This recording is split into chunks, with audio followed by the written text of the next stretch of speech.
The most direct way to unlock your 2018-2023 Chevy Traverse with a dead key fob battery is to use the physical key blade. First, locate the release button on your key fob to remove the key blade. Then, insert the key into the driver's side door lock cylinder, present on all models despite the keyless design, and turn to unlock. Once inside, to start the engine, hold the fob close to the start button within 1 to 2 feet. Press the brake pedal and then push the start-stop button. This allows the vehicle to detect the transponder chip inside the fob, which requires very little power. If this doesn't work, you may need to visit a dealer for reprogramming.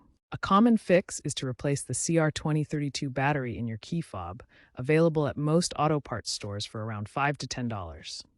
Another troubleshooting step is to attempt a fob reset by rapidly cycling the ignition 8 times within 10 seconds while holding the fob near the start button.